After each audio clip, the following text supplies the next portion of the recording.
How's everybody doing? I'm here. I'm late again. Yes, I know. Oh, shit. I'm late again. I'm late again.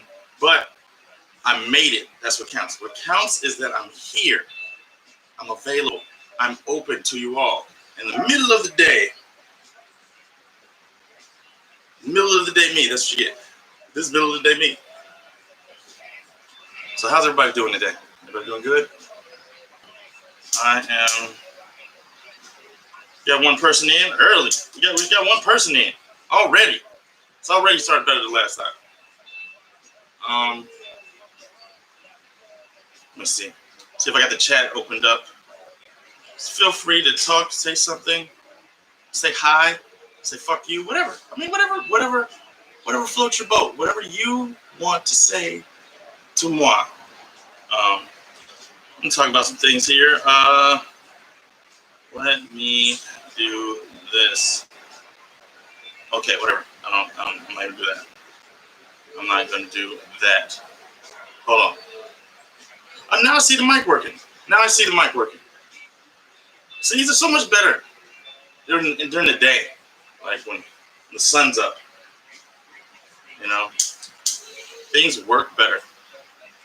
Maybe not. Maybe just this time. I don't know. I say things. I don't think about them first. But one thing I was thinking about was a book. A book right here. The book is called Medical Apartheid.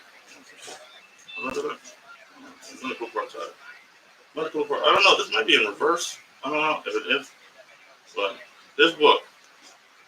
This is by Harriet A. Washington. This book, if you haven't read this book, don't question me about why I haven't taken the vaccine. I want to be able to take the vaccine. You know what I'm saying? I want to be able to take the vaccine. I want to be able to trust my government to take care of me. I want to be able to trust that they won't try to kill me, or at least be apathetic about whether I live or die in experimentation and whatnot, what have you. My cigarette's burning unevenly. Oh, okay. Now we're good. So today I want to talk about how we treat each other. You know, I learned a lot about the pandemic on how we treat each other and how we view each other. You know, as opposed to ourselves. And that's a serious issue in this country because everything's intertwined with money. Like everything. Anything we do, it's always about money. The way we see people is about money. It's like somehow if you're rich, you're infallible. You got money. You can't be wrong. I mean, you can't you got money.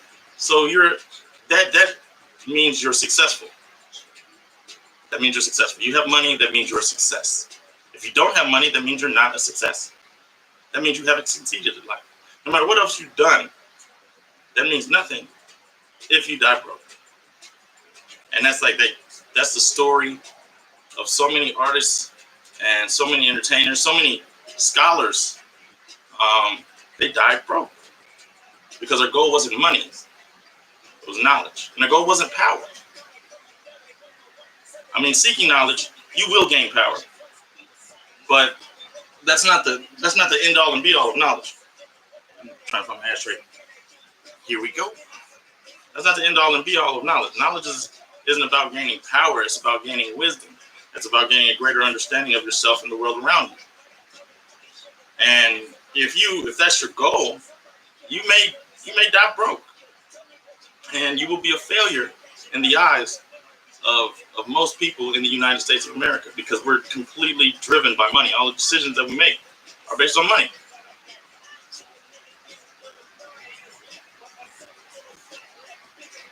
I'll tell you this, when I had more money, people listened to me. When I was broke, people didn't want to hear shit I had to say. You know, if I had more money than the person I was talking to, They would listen. If I didn't have more money, they wouldn't listen. And I to an extent was that way, but not really. I always felt like somebody had something to say. If you couldn't tell me what to do, you could tell me what you did. And I know not to do that shit. So, and I mean, with my life, the way I've gone as far as my career, I've made a great many mistakes, and I feel like I've grown from them. I feel like I've become a better person because of them. And I without those mistakes, I wouldn't be the man that I am. I wouldn't be as, say layered. I wouldn't understand. I wouldn't be able to understand certain people's plights, and wouldn't be able to talk to people at their level. There's very few places that I can't go and have a conversation with people and connect with them, because I've been where a lot of people have been.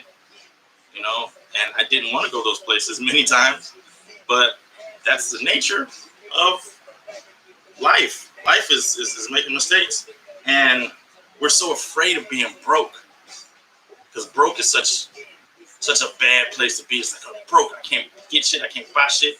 Other people are buying shit. People are looking at me like, you broke. Women won't mess with me.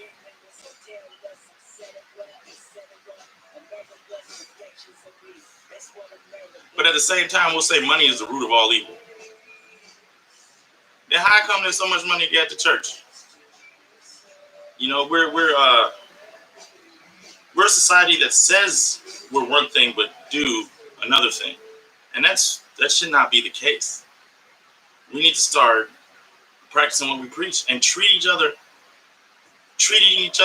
how we would like to be treated.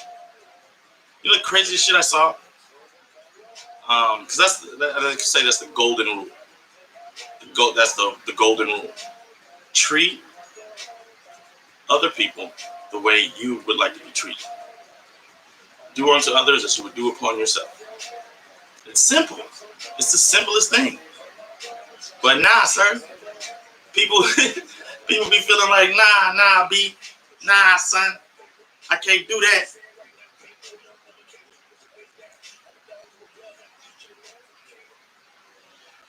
Like, it's I had to turn the music down because it was kind of messing with my train of thought. So, which goes all over the place in this podcast, because that's what it is. It's me just throwing words at the United States.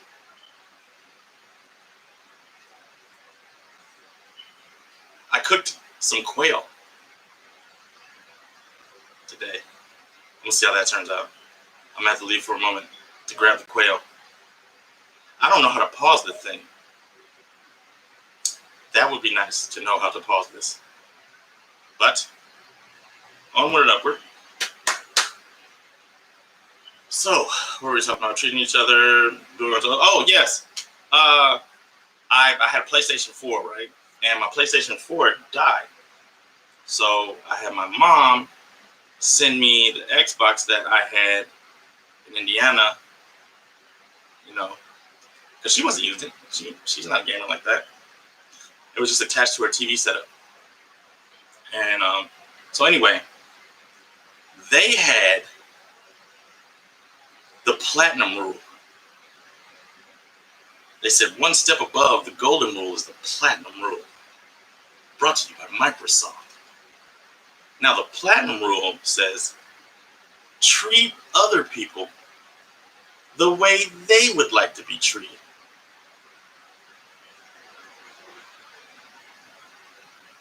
No. Other people tell you how they want to be treated, and you treat them that way. Period. I mean, I get it. If this is at work and you're a customer and I'm customer service, yes, I will treat you the way you like to be treated. But how does that make you connect to another person?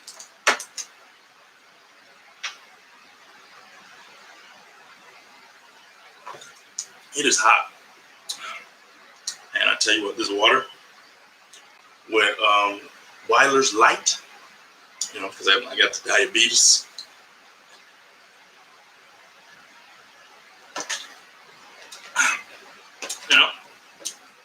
I thought more people would pop in today. I think I need to do more on the promotion end of this little thing we call a podcast. But that won't stop my flow. That won't stop my fire. I say, let's have flow, fire flow.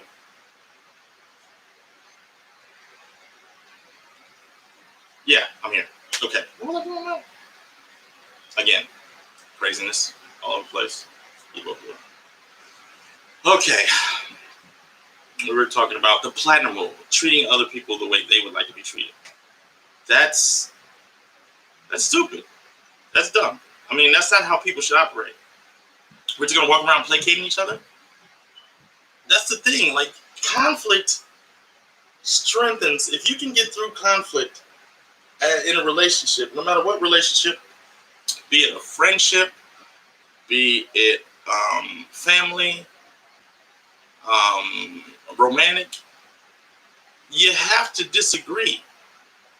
You have to have a difference of opinion, because if you don't, then somebody's lying and somebody's holding back, and then that's a recipe for disaster. Be upfront. If I don't like the way you do shit, I'm gonna tell you. If you don't like the way I do shit, tell me. I mean, it helps me grow. I can be a dick sometimes. I can be an asshole. I can think I'm self-important. I can think I know more than you. I can think what you think is stupid. I'm working on these things, but I can't work on them if people don't say anything. And I feel like it's my responsibility to let you know if I don't like you, and I'll tell you why. I won't say anything behind your back, and if I off chance do say something behind your back, because I try not to talk about people when they're not around, especially if it's negative. If I do say something, best believe I will say it directly to your face. And I don't want to get violent or, be argumentative. I just want to be truth. I just want to be truthful. And I care about the people around me, and I want them to be the best people that they can be. So if I feel like they're not, in my opinion, and I don't think my opinion is more important than anybody else's, I'm going to share what I think. And I think that if I do that, I give you an opportunity to either take it or leave it.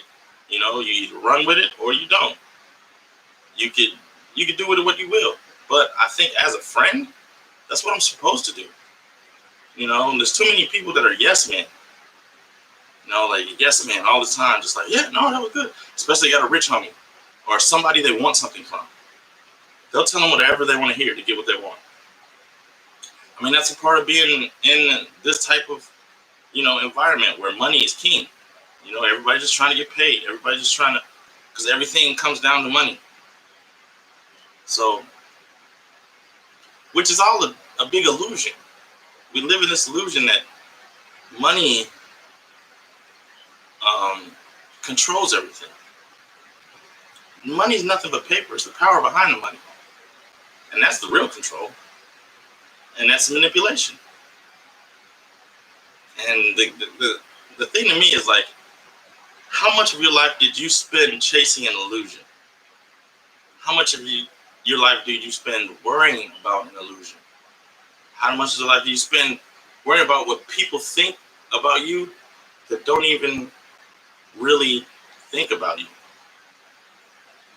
It's crazy. I feel like I should be free. And I want money. I want to get money. I want to make money. I'm an American. That's how I was brought up. But I want to maintain my freedom. I don't want to be a slave to money. I don't want to be a slave to people that can pay me. I don't want to have a price on my head. So a lot of people say they're free, but they walk around with a price on their head. Because there's a dollar amount that they'll do a lot of shit for. They're like, you can't have a price on your head and be free. That doesn't make any sense. You're not free. You're that price. And if you have a price, then you're not dependable. I mean, you're not somebody that can be relied upon because you're bought and paid for. I mean, that's the basic thing of it. That's why a lot of things don't change, because a movement can be bought. You know what I'm saying? A movement can definitely be bought. Black Lives Matter, sponsored by Cadillac. Yeah. See that shit? You don't hear much about it anymore either. There's no big protests. I mean, they still killing black folks. You know what I'm saying? Justice system is still fucked up. They're supposedly working on this new crime bill. And supposedly, in this new crime bill, they will be attacking the causes of crime as opposed to just punishing criminals. So I have very little faith in the current administration to pull off anything that benefits society as a whole. So we'll see. I mean, it's never happened before, but who knows? Who knows? But a lot of it has to do is that nobody wants to take responsibility for their own community or responsibility for what's going on around them. You know, like, you build the world that you live in. So, you know, like, people say the world is messed up, and well, what are you doing? What are you doing to try to change it? I mean, I'm not gonna sit here and talk on this podcast and talk about change and do nothing and not do nothing in my life. You know, I got to. And right now, I have done nothing. I'm not doing anything. I used to do stuff, but shoot, I got too wrapped up in my own shit piles that, you know, I couldn't look outside my front door. But there's a new me. There's a new me, new Ibo, and I'm going to do things within the real world to bring about change, because I can't keep looking at the world the way it is today. I care about children. I care about adults. I care about animals, you know, and I want to make the world a better place. And how can I do that? What are my skills? What am I good at? I'm going to make people happy. I'm going to make people laugh. I'm a people person. Ish. Because lately, I feel like I'm not a people person. Because, as you can see, there's no people watching. And nobody comes to see me. A lot of that's my fault. You know, I've been depressed. I've been angry. You know, because things that have happened to me are pretty fucked up. But I'm still alive. And that's not fucked up. Me being alive means that there's still a chance to have everything that I hope and desire. I mean, I'm sound mind and sound body, pretty much.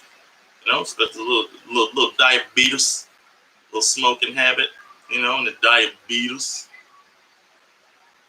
That sucks, but you gotta take responsibility for your actions.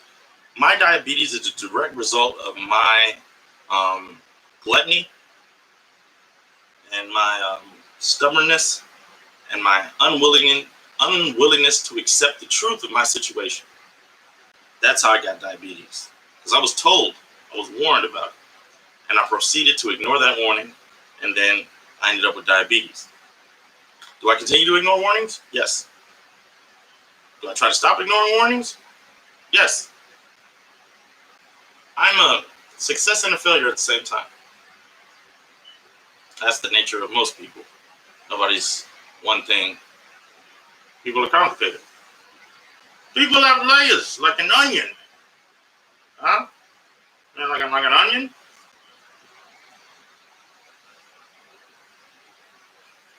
Oh. Someone knows. I'm good. I'm good. So, what shall we talk about? I had something that I really wanted to discuss. Oh, I feel like the church is very flawed, and it has had in the past been a place where a lot of positive things happen, where a community comes together, where agendas for people can be solidified. But it's been bought. Like most things in America, it's bought and paid for. And it's, especially the black church, has dwindled to its primary purpose when it was established during slave times. Because the black church, or the slave church, they had a slave Bible. It was they called Negro Bible. And a Negro Bible. And one of the Negro that was allowed to, the chosen one. I don't know if I can say coon. I think I might get in trouble for that. How am I getting in trouble if nobody's watching? If somebody watches it and I get in trouble, whatever. But I mean, it's the truth of the matter. It's the chosen, coon by coon. I mean, person that is betraying his own people, his race, his culture, for his own comforts and his own desires. He's a selfish Negro.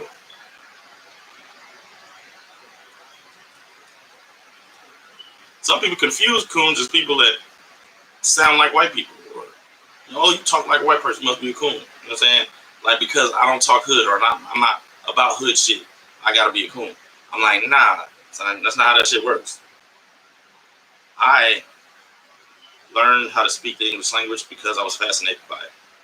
I was fascinated by words. I was fascinated by how words affected people and how words could paint a picture.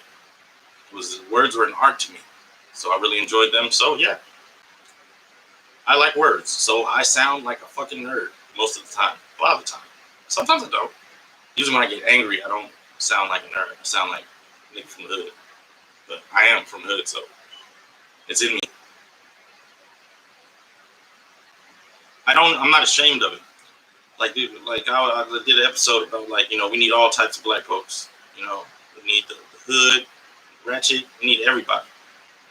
The only thing we don't need is goddamn traitors. And traitors come in all shapes and sizes, all types. You have the traitor that's super hood, but I mean, he kills his own people and sells drugs to his community. I mean,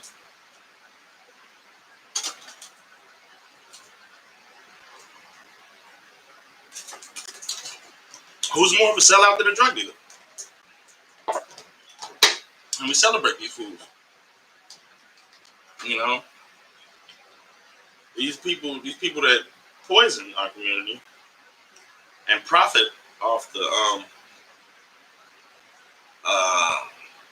misfortune of their brothers and sisters. I don't respect drug dealers. I don't respect pimps. I mean, I think pimps are entertaining at times. They appeal to the baser nature of my male self.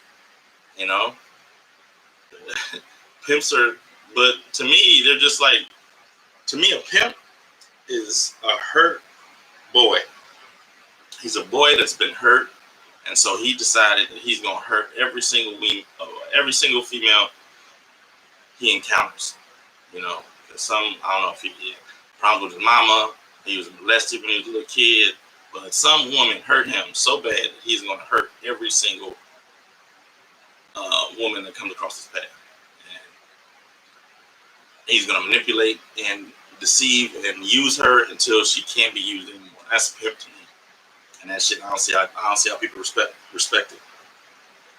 If you respect your mother, and you love your mother, how could you be a pimp? Sad. That's the same thing with hoes. I can't put pimps and hoes in the same category. I think hoes are just, they're. I don't see no problem with them. I mean, if you decide that's what you want to do with your body, that's what you do. You have something that people want, and you sell it. That, hey, good on you. You know, some people don't want to do all the relationship stuff. They just want to buy you. They just want to purchase your time. Two consenting adults, I see no problem with it. You're doing it for yourself. You're not like trapped in some weird ass human trafficking circle or underage or some bullshit like that. If you're a grown ass woman who decides like, look, I'm not into love. I'm just trying to get this money, get this bag. I don't agree with the ideology. I think it's shallow and leads to an empty life of despair. But I don't see you harming anybody except yourself. And you can harm yourself all you want to. I mean, I feel people want to harm themselves, let them harm themselves. You can't tell nobody if they're not messing with anybody else's life. Why worry about it? I don't think. It's none of my business. Unless it's my business, what I'm saying? I'm just dropping the dollars, No, I'm not gonna promote the purchase of women on this podcast. I do not believe it is right to purchase a woman below market value. I'm just saying. I'm just kidding. I'm joking. I'm half serious. But anyway, let's move on. Pimps, horrible. Hoes, depending on the situation. Everything is about appearances.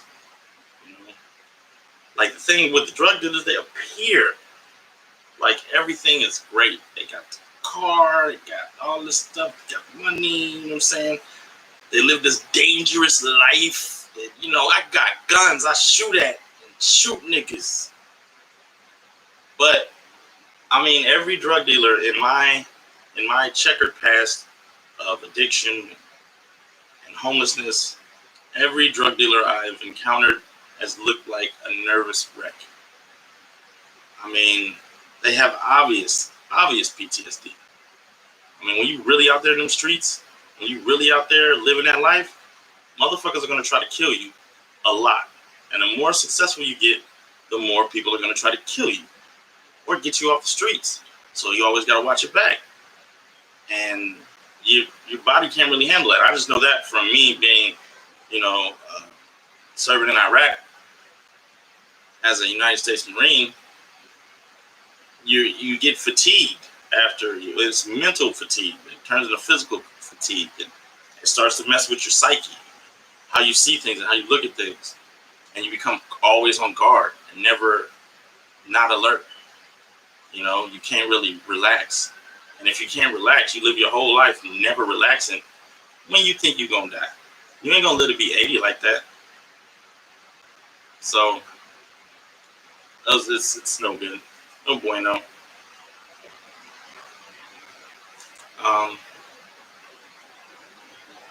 I believe these doctors, they're worse than drug dealers. Because, they know better. And they choose to do it anyway. Like, these doctors will sit there and take money from these pharmaceutical companies and give everybody all these pain meds to the point where all these people are addicted. Then turn around when they get in trouble for it, or when people realize, oh, there's an opioid crisis and blah blah blah. They don't take responsibility for it. They don't start. Okay, what we need to do is we need to get back to our roots and start practicing medicine and prescribing things and working with the patient and blah blah blah. Nah, they ain't gonna do that shit. They're like, okay, we can't give this shit out, so fuck it, we're not giving it to nobody. Are you in pain? Sucks to be you. I'm not risking my shit because you're in pain. What the fuck? Why are you a doctor then? I fucking like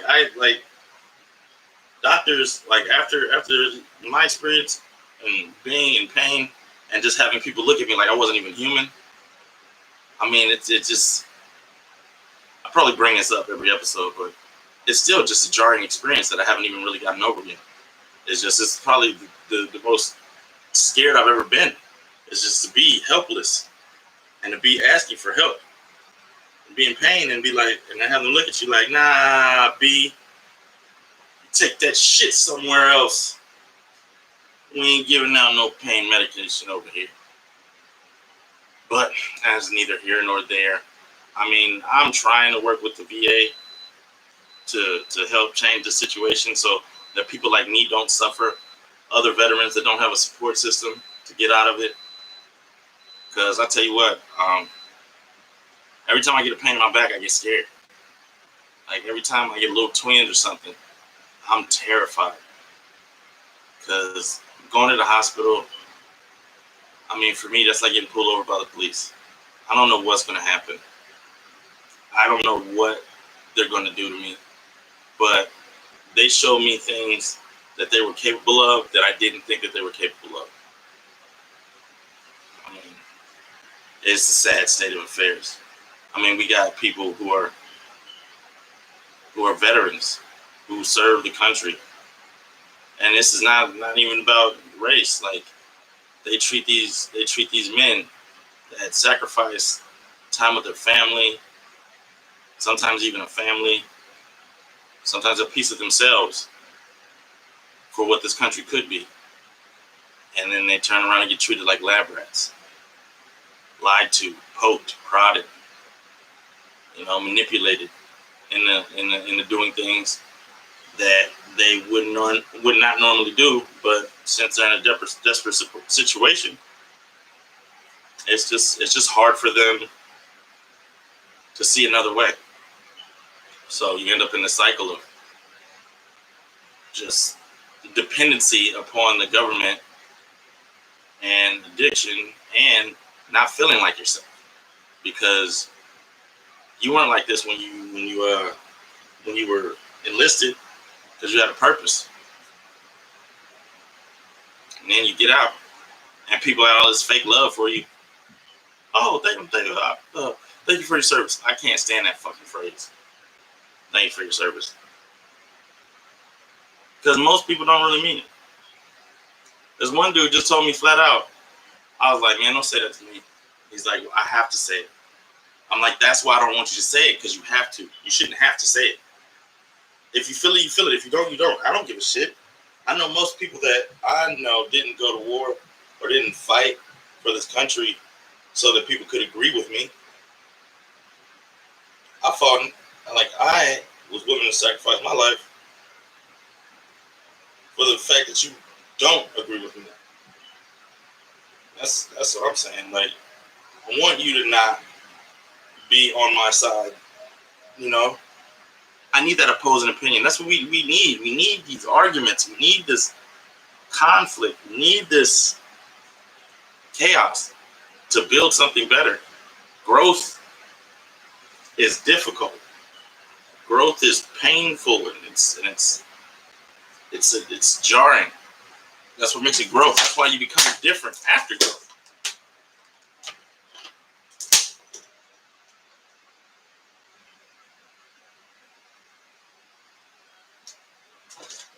This is so refreshing. I don't understand. I would be covered in sweat if not for this. Because there's a big piece of ice. I don't know if you see in the center. There's a big piece of ice that's in the center of it, and it's cold and delicious. Oh my lordy, lordy.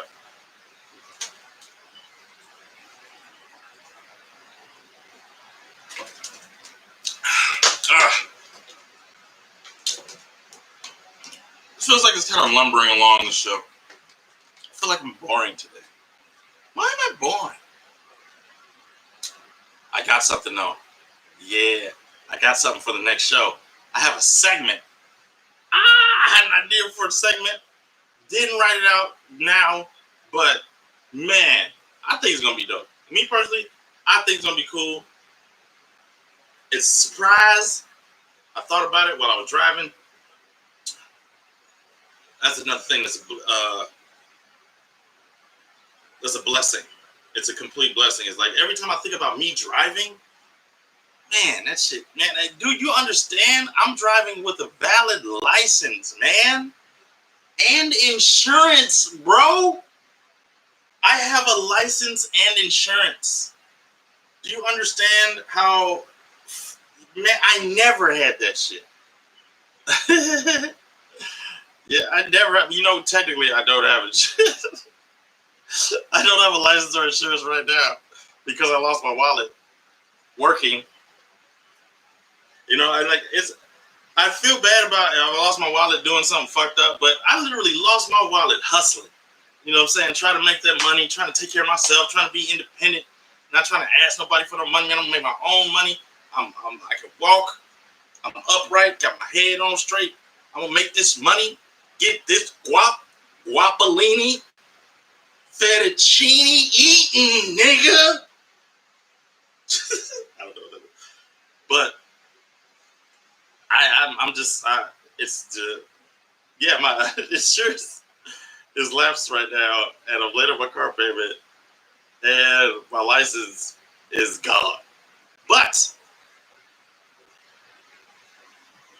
that's only until I get my license replaced.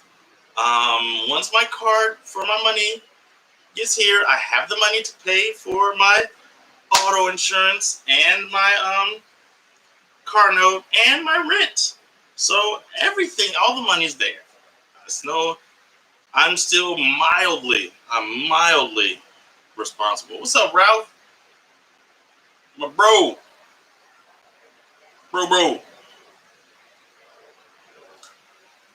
I still feel a little bored. I feel a little bored. Let's check on the quail. We could try the quail. We'll try the quail. Let's try the quail. You try the quail. I'm gonna go like this because I don't like. We're gonna try this quail. That's what's gonna happen real quick. Turn it up. Look at the flag. Look at the flag real quick.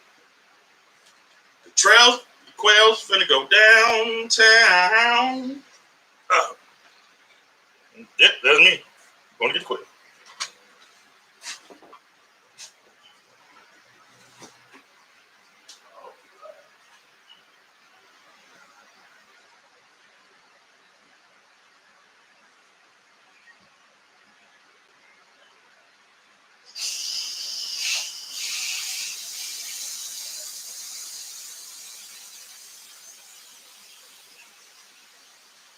That's the noise from the Instapot. I use the Instapot to make the quail. I think I've had quail once.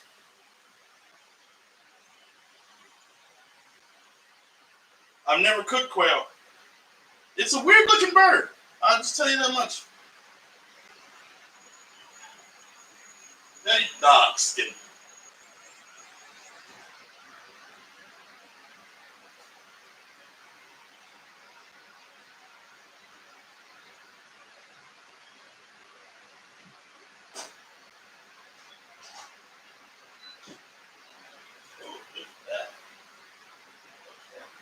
Look at that.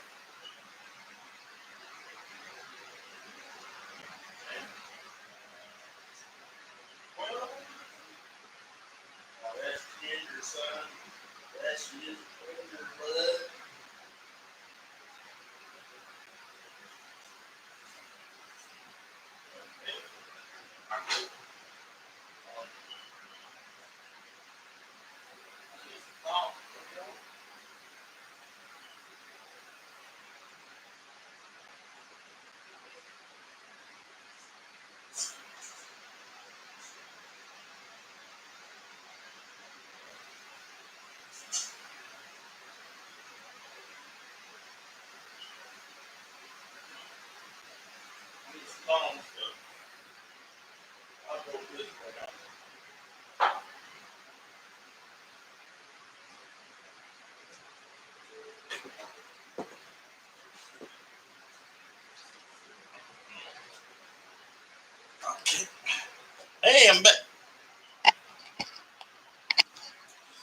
pants.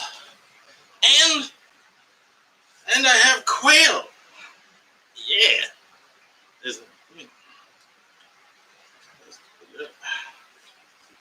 Yeah, I have the quail. I have the quail. Can I switch? No. Yes. Quail. Look at the brown skin on the leg of the quail. You got brown that. That's brown. That ain't burnt. That's brown.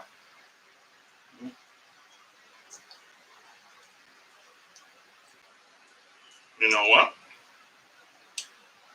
It's not bad. It's juicy. Didn't dry out. That's pretty good. Yeah. Man. Everything I cook, bro. Anything I cook, on point. I have a little thigh. Little quail thigh. As I said, in Asia, they eat quail, and apparently they eat all of the quail. Like this little bone, they'll eat that shit. I ain't gonna eat that bone. That's it. Oh, kind of crunchy. I'm not eating that. I'm not eating that bone. We're not in Asia right now. We're in the United States of America, and in the United States, we eat just the meat. Oh, it's outstanding. All right. Let me put this away. That is. I got 4 of these bad boys. Yeah, I'm gonna fuck up some quail today. You're gonna call me Dan Quail.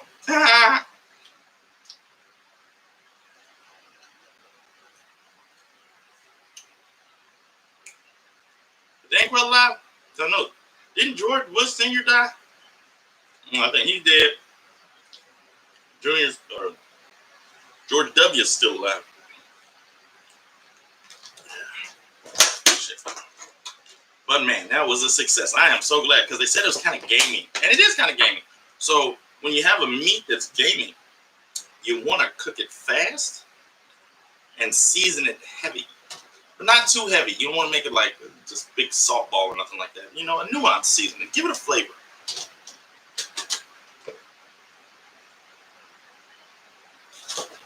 But what I did with mine is I brined it overnight. I brine it in a salt, water, seasoning, cold bath. I let it. So that way it's very, very hydrated when when you put that heat on it. When you put that heat on it, it doesn't automatically just dry out on you. So what'd you get today at noon? You got a cooking tip? You got information about goddamn why read this book. Don't just take people's words for shit. Do some research. You read this book, and this book will lead you to other sources of information that you can make your own informed decision. Because I don't think you understand how conflicted I am. Because I really do want to be safe. But there's no possible way for me to be safe. Because that's the way it is in this country. And people that think they're safe, I mean, hey man, good on you. If your gamble works out and you take the vaccine, everything, there's no side effects or anything like that. People acting like it's like 1 or 2 weeks of some shit is like, and a couple months, 6 months. Oh, everything, man. Who knows the long-term effects of this? And why do they need to know your race? You can answer, if they can give me a good answer why they need to know my fucking race before I even take the vaccine, If somebody can answer that question, shit, I'll go take it. I'll go take it today. But it's something ain't right. Something ain't right. And shout out to my boy Bruce. Keep fighting the good fight, man. I hope you pull through. You're a really funny dude, man. I really need you around. So get well, and I hope you beat this thing, man. I truly do. I think you will. I don't think you're ready. I don't think it's ready to go yet. I don't think you're ready to go. We need you. We need you. We need you around. So I think that's gonna be my time.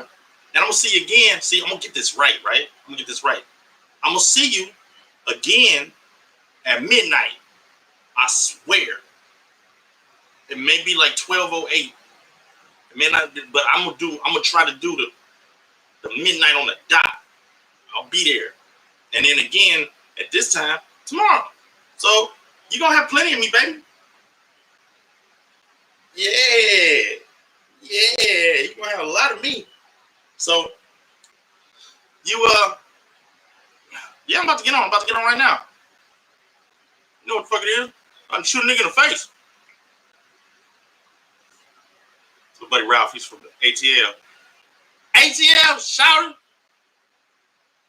You know, yeah, we play games. We play video games together. You know what I'm saying? And, yeah, man, he's a good brother. Good brother. You know what I'm saying? It's crazy, man, how somebody that you've never met personally has affected your life in such a positive way that, you know what I'm saying? He's like your homie. He's like your family. You know, and people that you see on a daily basis don't even fucking hold you down the way the motherfucker like you play a video game with hold you down. That's a damn shame. But nigga flaky as hell though. I gotta get that little jab in. The nigga flaky as hell though. That nigga will go to the bathroom and disappear in Narnia. He's sitting there in the fucking load screen forever. But that's my nigga though. Hey, I'm out. Love you all, and I will see you at the midnight. Peace.